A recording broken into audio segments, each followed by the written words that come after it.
Hello, everyone. It is me, Pastor Bruce here, re-recording today's message due to some technical difficulties. But before we dive into our actual message today, I just wanted to take a moment, as I did in church this morning, and just pray for our world and our nation. I can't speak for anyone else, but this week has felt pretty heavy for me. The enemy, Satan, he's been moving this week. He's been on attack and on the offensive multiple different places and times around the country this week. So I just wanted to take a moment to pray for that and pray for unity. Lord, thank you so much for everything you do. I really want to ask that you be with our world and with our country right now. The enemy attacked pretty hard multiple times this week, and it's scary, and violence is always scary and concerning. And I just pray that you be with victims and their families. And then I also pray that you bring unity to us as people and keep us from blaming each other and pointing fingers, because when we blame each other and we're divided is when things that are even worse happens. And I pray that you help keep that type of divisiveness away and that you bring unity to us as a country and a world. Amen. So, diving into our sermon for this week, have you guys ever had someone give you something like, let's say, a recipe? Someone passed down a recipe to you that was really amazing. The first thing that comes to my mind is my grandma's pecan pie recipe, because when we used to go to Jeff City for Thanksgiving every year, she would make it every year, and it's one of my dad's favorite foods is this pecan pie recipe, and me and him and my mom and I assume my cousins and aunt, but I never asked them, I'm not sure. But for sure, me and both of my parents would look forward to eating grandma's pecan pie every Thanksgiving. And we eventually stopped going to Jeff City for Thanksgiving every year. But I emailed her at one point, asked for that recipe so I could try making it one time because I was bored. And now my dad asks slash expects, but mostly asks to me to make that every Thanksgiving, and it's something we enjoy every year. It's just really good. I will try to remember to make it for you guys sometime. But here's the point where I'm going with. I'm not just rambling about pie. I can read that recipe that I have on my phone, and I can believe how good it tastes, and I can even tell other people like you guys about this pie. But here's the thing, that pie won't bake itself. I can believe it's good all day long, but until I go get the ingredients and roll up my sleeves and mix them together and actually put the thing in the oven, I'll never actually taste how good the pie is. Our faith works that same way. It's not just about knowing God, it's not just about saying we trust Him, but it's about stepping into action. In Ruth chapter 2, Ruth had every reason to sit at home, discouraged and uncertain about the future. But instead, she acted. She went out into the field. She picked up leftover grains and trusted God to provide through her faithful effort. Just like following a recipe that brings something good out of the oven, acting on faith opens the door for God's blessing in our lives. So, as I said, we're covering Ruth chapter 2 today, but before we dive in, let's recap last week's chapter. A quick recap of chapter 1. So, chapter 1 starts by telling us that the land of Bethlehem is in famine. So, Naomi and her husband Elimelech and their two sons, they leave Bethlehem and move to a land called Moab. But then things get rocky. Elimelech dies. And then 10 years later, both of their sons die also. So Naomi is left as a widow with two daughters in law that are also widows, that are all three of them are in this state of grief. And if that's not bad enough, now Moab is in a time of famine. So Naomi sets off to return to Bethlehem. And despite Naomi telling both her daughters in laws to return to their family, they didn't have to stay with her. One of the daughters in law, named Ruth, joins Naomi on this journey. So now the famine in Bethlehem mentioned at the beginning of chapter 1 is over. Naomi and Ruth have returned to Bethlehem with nothing but each other and the clothes on their backs. And Naomi, who was once full, is now empty. And Ruth is now a foreigner in a strange land, clinging to Naomi and clinging to God. But the silver lining is that it was the beginning of harvest, and the fields outside Bethlehem were busy with workers gathering grain and gathering barley. But for Naomi and Ruth, survival still seemed uncertain. So that's where we pick up here. We recap chapter 1. Let's dive into chapter 2. So in verse 2, we read that one morning Ruth looked at Naomi and said, "Let me go to the fields and pick up leftover grain behind anyone in whose eyes I find favor."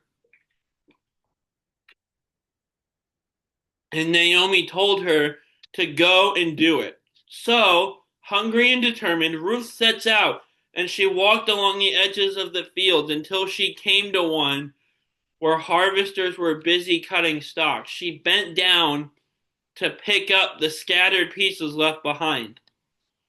What Ruth didn't know is that this field belonged to a man named Boaz, who was a relative of Naomi's late husband Elimelech. So as Ruth worked, she's walking behind the harvesters, she's gathering food, picking up kind of the leftover pieces of grain they left behind. Boaz returns back from town, and he greeted his workers warmly, and then he sees Ruth, who he's unfamiliar with, who just this person he doesn't know gathering plants in his field. So he asks his workers, "Whose young woman is that?" And the overseer explains to Boaz, "She is the Moabite who came back with Naomi. She's been working hard since morning." And so Boaz walked over to Ruth, and instead of scolding her, instead of turning her away, he was kind. He said to her, "My daughter, don't go out and glean in another field. Stay here, stay close to my servant girls, and I've told the men not to lay a hand on you. And when you're thirsty, drink from the jars that they fill." Ruth was absolutely stunned by this. She bowed low and asked Boaz, "Why have I found such favor in your eyes that you notice me, a foreigner?" And Boaz replied, "I've heard about all that you've done for your mother-in-law, how you left your family and homeland to come to a people you did not know. May the Lord, under whose wings you've come to take refuge, richly reward you." And from that moment on, Boaz went out of his way to protect and bless Ruth. And at mealtime, he even invited her to come in and eat dinner with his workers. And he gave her roasted grain, and it says she was satisfied. And later he even told his men, "Let her glean among the sheaves themselves. Don't rebuke her. In fact, pull out some stalks and leave them for her." So he's not only letting her gather the leftover grain that the harvesters didn't pick up in the field, he's telling the harvesters to let her pick from the stalks themselves and telling them to leave some behind for her. By that evening, Ruth had gathered an ephah of barley, which equates to nearly 30 pounds she had gathered. So she carries it back home, along with food left over from her dinner, and Naomi's eyes widened. Naomi said, "Where did you glean today? Blessed be the man who took notice of you." And when Ruth said the name, she said Boaz. Naomi's weary heart stirred with hope. Naomi said, "The Lord bless him. That man is our relative. He is one of our guardian redeemers." From then on, Ruth stayed close to Boaz's workers, gathering grain safely from both the barley and the wheat harvest. And the hands of Naomi and Ruth that were once empty were beginning to be filled by the quiet hand of God's providence. Now, there's a lot we can learn from this chapter, but kind of our overarching lesson, our central theme today is that we need to trust God faithfully. Trust God faithfully. And there's a few different things we're going to talk about that go into this, but our first thing we're going to be talking about is that we need to trust God through action. Trust God through action. You see, Ruth didn't just sit idly by in her grief. She didn't sit home all day feeling sorry for herself, feeling sorry for the situation she was in. She took initiative. She got up and did something, and she went out and gleaned and gathered in the fields. A lot of times when we face hard seasons in life, we want to focus on how hard it is or how much we're struggling and how much we're hurting. But we can't fall into that trap. We need to go out and do something. Our situation and our hard seasons will never end if we just sit still forever. We need to take action towards the end of those hard seasons and ending those. Like we said last week, our faith isn't and shouldn't be passive. Our faith in God should move us to act, even when the future seems uncertain. We should always be active. We should always be looking for ways to serve the Lord and serve the kingdom and serve His people. If you don't know what to do or where to start, pray, ask God for direction. But the bottom line is we need to be active and we need to put our faith into action. I would also point out that Ruth's work ethic shows that she trusted God to provide through her efforts. She went out to glean and gather, trusting that God would provide for her through that and that He would provide food for her to gather. When we go into action, we need to not just do it with an empty heart or empty mindset or just going through the motions. We need to go into action with a mindset that God will work through what we're doing and we need to do what we're doing with full faith and trust that He will work through us and through our actions. And actually believing and having trust is a key part of all of this. God often blesses obedience that steps forward. On the other hand, fear that stands still doesn't get the same result. We need to be obedient to Him and follow what He calls us. When you're in a hard season and the future is uncertain, it's easy to be afraid, and fear can very easily paralyze us. But we can't just stay still in fear. We need to move in obedience. We need to have a faith that works. Even if all you can muster is just small steps and just barely put one foot in front of the other, do that. Those small steps of obedience are still so much better than doing nothing and being paralyzed by fear. You know, back in the spring/summer of 2018, when I was graduating high school, it was time for me to get a job. My parents didn't make me get a job while I was in high school because I played 3 sports and was doing sports practice after school year round and didn't have time for a job. But when I was graduating, I no longer had that excuse. But I didn't just sit around expecting a job to drop in my lap. I went out walking around the Hazelwood, Missouri and Florissant, Missouri areas, going in businesses, asking if they're hiring, getting applications, going back and turning them in. And I even remember the day before my high school graduation, me and Mom spent the first half of the day driving around turning in applications that I had filled out.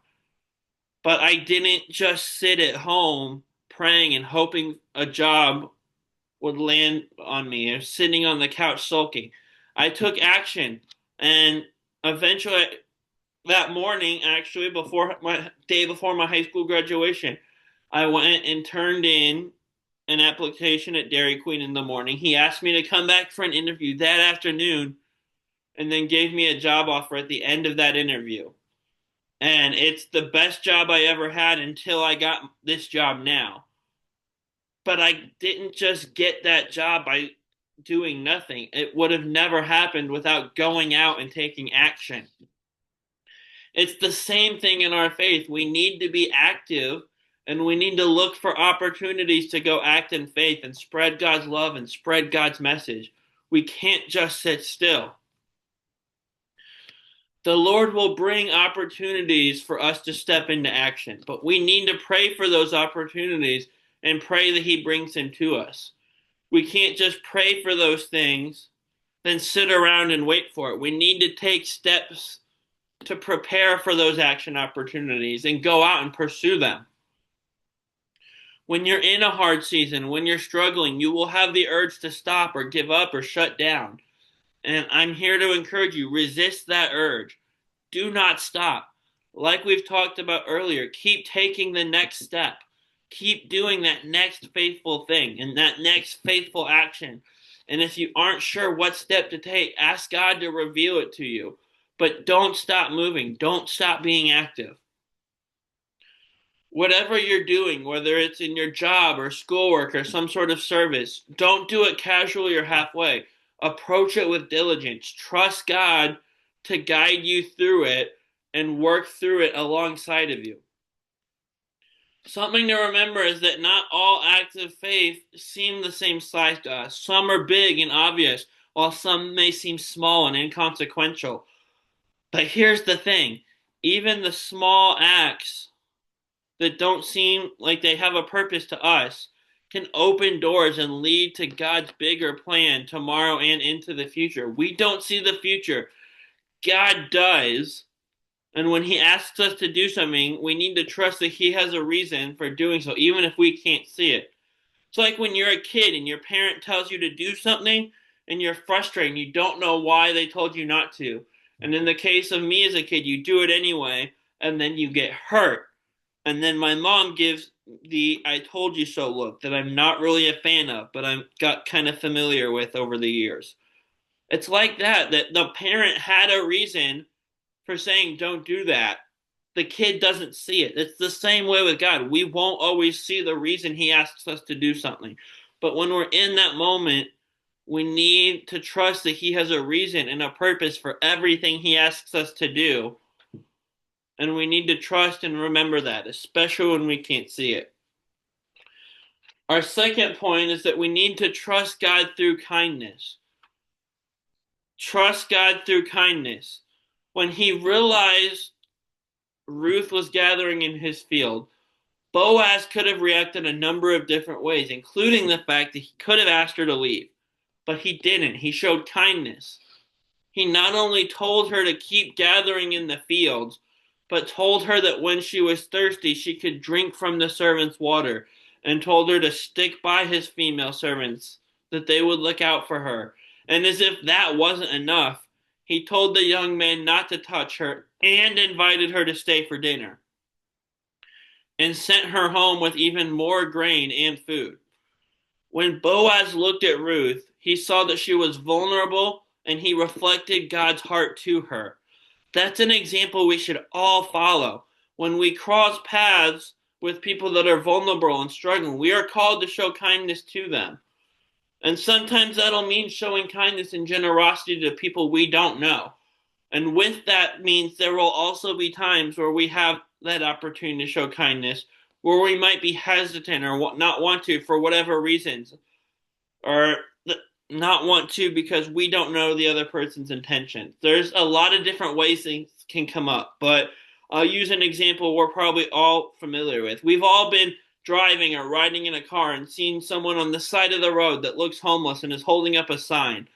And I've been in that car so many times in that scenario and heard, oh, they're probably faking it, or something in the lines of, oh, they're just scamming. They're a scam artist. And maybe they are, or maybe they aren't. But here's the thing. That's not our job to determine. Even if someone is acting in bad faith, they will have to answer to God to that someday. They don't answer to us for that. But also, what if they aren't? What if we could have helped someone in need and we didn't because we assumed we knew their intentions, or we didn't like that we didn't know?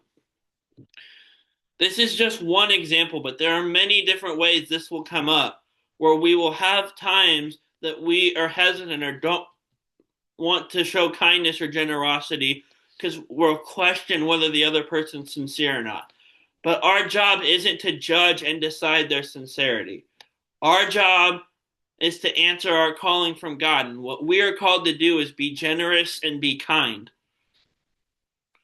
Ruth's prior kindness to Naomi and the decision she made to stay by Naomi's side and travel to Bethlehem with her also didn't go unseen. People noticed that. In fact, when Ruth asked Boaz why he was showing her such favor, he said it was because of that, because of what he had heard what she had done for Naomi, her mother-in-law. People see what we do and they take notes. When we do kind things and act faithfully, we can develop a reputation of faithfulness as Ruth did.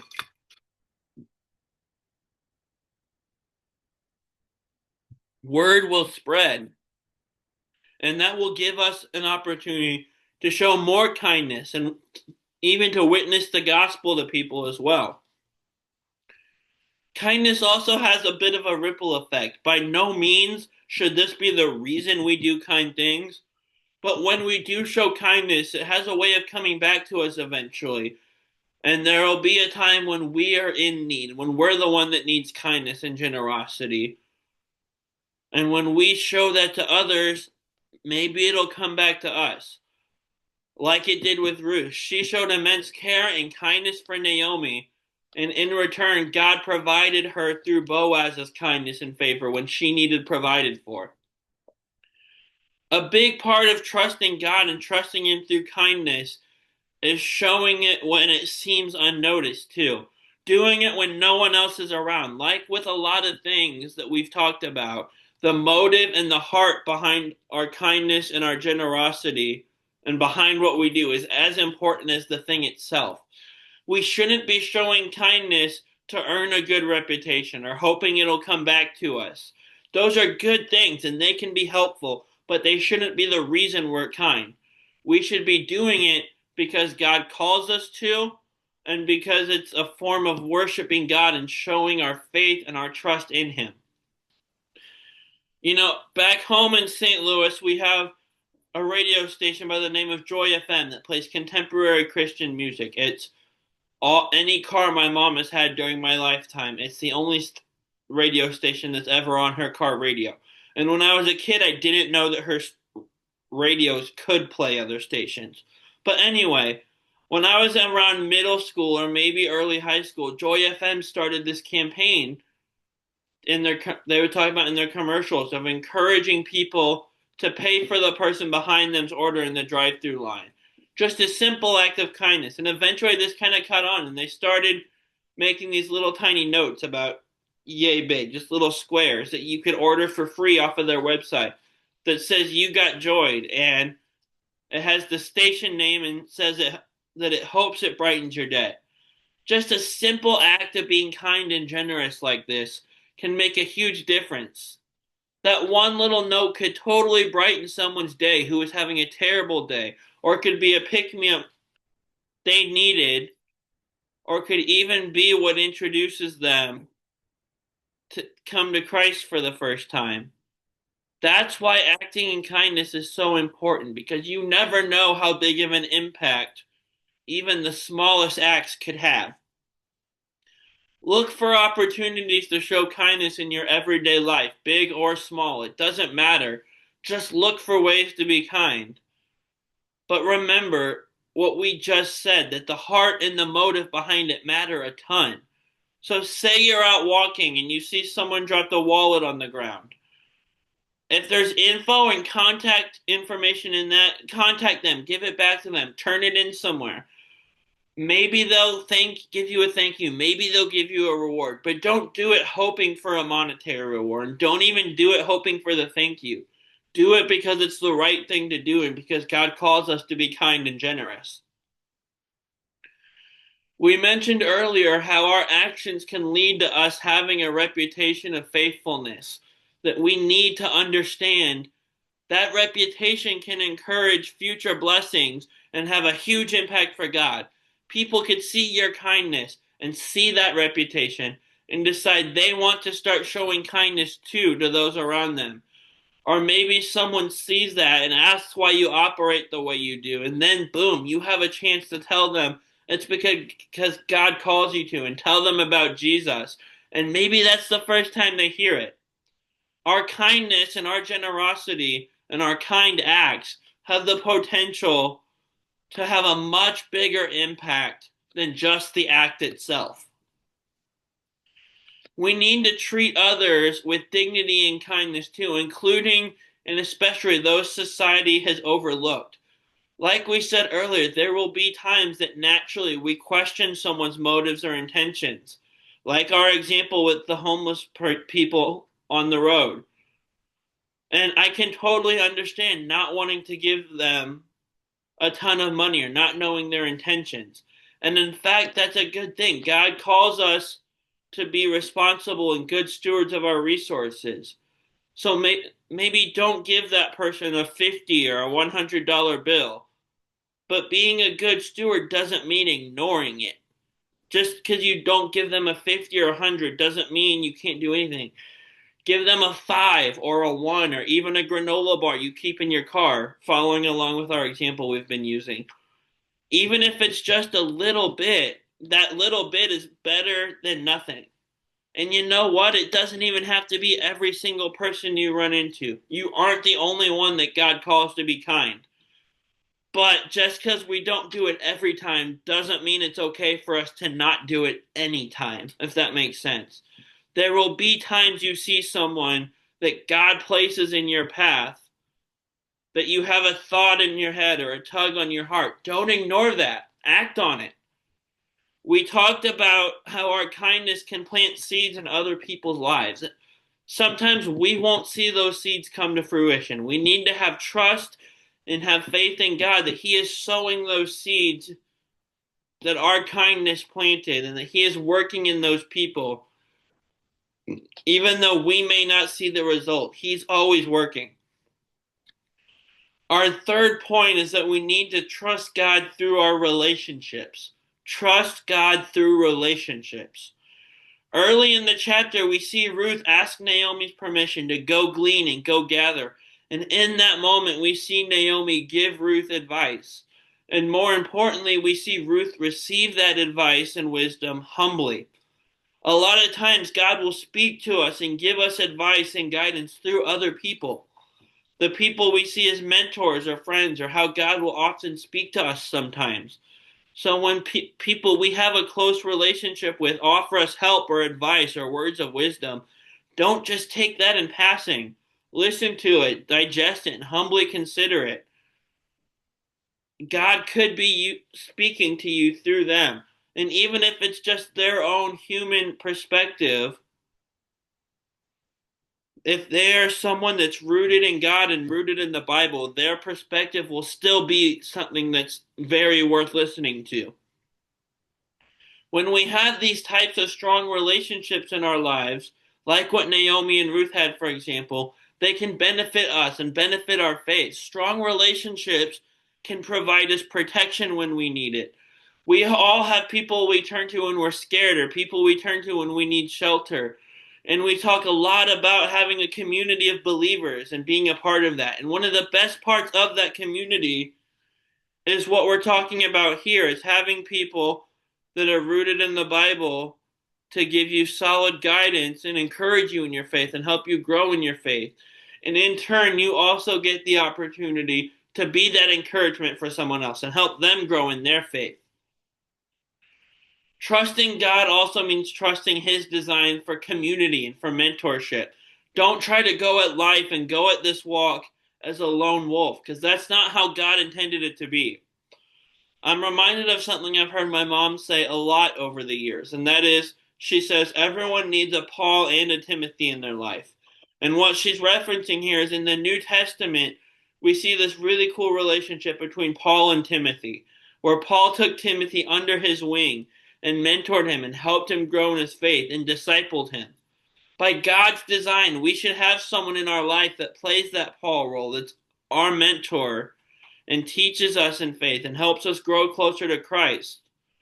But we should also have someone in that Timothy role in our life that we are actively discipling and teaching about Christ and growing them up also. And not just teaching them about Christ, but teaching them how to go teach each other about Christ and teach others and so on. So it keeps going. Making disciples that make disciples.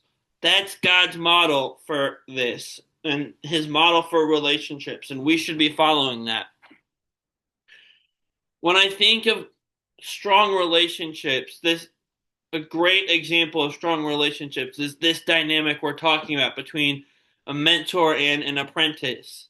Now, when I hear the term mentor or master and apprentice, my mind goes to Star Wars, which, as you guys probably are thinking, a lot of things have that effect on my mind, where it leads me to Star Wars. But hear me out, because I have a direction and a point here. In the Jedi Order, there's this idea of master and apprentice that's very strong.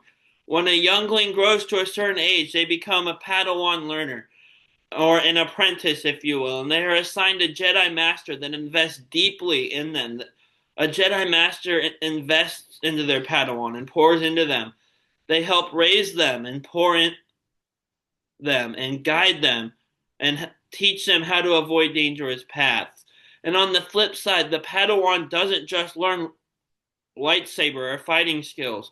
They learn wisdom and patience and discernment by following their master and having that example and that mentor and walking closely with them. And it's also a great example of what we were talking about earlier about having someone you teach also. Because when that Padawan becomes a Jedi Knight and then a Jedi Master, they get their own Padawan also. For example, in episode 1, we see this relationship with Qui-Gon Jinn has with his Padawan, Obi-Wan Kenobi. Then in episode 2, Obi-Wan takes what he learned from Qui-Gon, and then we see him teach his own Padawan, Anakin Skywalker, and his apprentice, and pour into him what he learned from Qui-Gon. Then in the show Star Wars The Clone Wars, which takes place between episodes 2 and 3, we see Anakin take on his own Padawan, Ahsoka Tano, and teach her what he learned from Obi-Wan and the things Obi-Wan taught him that came from Qui-Gon and so on. And it passes down like this lineage. And I apologize if I'm boring you. I apologize this isn't just me rambling on about Star Wars. There is a point here, and here it is. This model of humility and learning and growth through counsel and through relationships, it's a good model for us. We should be investing in the relationships in our lives, paying attention to those that are mentors God has placed in our lives, and learning from their wisdom and from their words. But we can't keep that to ourselves. We need to pour into someone else and mentor someone that's a new Christian and mentor them like they're our Padawan, if you will. We should be seeking out wise counsel from believers that are more mature than us in faith, where it's a pastor or an elder or a parent or simply someone you know that is more mature in faith than you. It can be anyone. When you have problems or need advice, don't try to solve it on your own. Don't just try to attack it by yourself. I mean, you should, of course, be praying about your problems, but also seek out advice from these people that are more mature in faith than you, that you have strong relationships with, and actually listen and take in what they're saying. We also need to make sure that we are building and cultivating relationships with the right people. We should be building relationships and investing in a relationship with people that bring us closer to God, not people that lead us farther away. Be careful and be wise who you spend your time with and who you invest in. Like we said, we need to be intentional about investing in mentoring and discipling as well. Not just telling them about Jesus, but more than that, helping them grow, helping them learn how to pursue God. You can't just tell them about Jesus, then leave them to fend for themselves. You wouldn't do that with a baby, right? You wouldn't put a plate of food in front of them and say, good luck, fend for yourself. So why would we do that with someone in the infant stages of their life with Jesus? We need to stay by them and mentor them and teach them how to grow in Christ, how to pray, how to read the Bible, and teaching them how to do that. Furthermore, it shouldn't stop there. We need to, like we said, teach them how to go teach other people as well. And it will teach them how to go bring people to Christ. If I go one by one, teaching people about Christ, helping them grow and mentor, then move on to the next person and start over. Then when they've become mature in faith, move on to the next person. Just keep adding to the kingdom one by one. That's great. That's a big impact. But imagine if each of those people I told, say I tell 5 people about Jesus. That's 5 new people to the kingdom. But imagine if each of those people had the ability to go then teach 5 more people about Jesus. Then that's 25 more people. And we're multiplying to the kingdom instead of just adding to it. remember, God has everything under control and He will provide. We talked about that, but we also need to trust that not only will He provide for us, that He'll provide for those around us. There will be times when people we're close to go through hard seasons, and there will be times we worry about them. But instead of sitting in that worry, trust and remember God will take care of them and provide them with what they need according to His perfect timing. And going back to what we talked about with kindness and generosity earlier, recognize that God may provide for them through you and be prepared for that and be open to that. We talked about how God will provide for us and give us counsel through those around us. That's a two-way street. Sometimes He'll use us to provide for others, but we need to be open and be prepared for that. We can't be closed off to it and miss that opportunity to provide for someone because we weren't ready. Our bottom line through all of this, though, is that we need to trust God faithfully. Trust God faithfully. Faith isn't just something we say or think about or say we believe. It's a choice that we have to intentionally make, and it's something we live out. There's an old song by this Christian group, DC Talk, that my mom told me about. This old song called Love is a Verb. And it's, by the way, older music, but great group. Go listen to them. Definitely recommend. But this old song is called Love is a Verb. And it's the message that love isn't just an emotion we feel, but it's something we have to intentionally choose and put action into, and that it's a verb. And in that same vein, given what we're talking about, I'm also going to say faith is a verb. Ruth didn't just say she trusted God, she showed it by taking action and going out into the field and working hard. Boaz didn't just say he believed in God's kindness, he demonstrated by caring for Ruth in tangible ways. And Naomi didn't just tell Ruth to trust God, she guided her and encouraged her how to do that. And Ruth responded with obedience and humility. Trusting God faithfully means moving our feet and opening our hands and stepping forward even when we don't see the whole picture. It's about action and kindness and relationships. When our faith moves from words to work and from belief to behavior, God takes our ordinary steps of trust and weaves them into His extraordinary plan, an extraordinary story. So our question as we end things today is this: is your faith just a noun you claim, or is it an action that you live?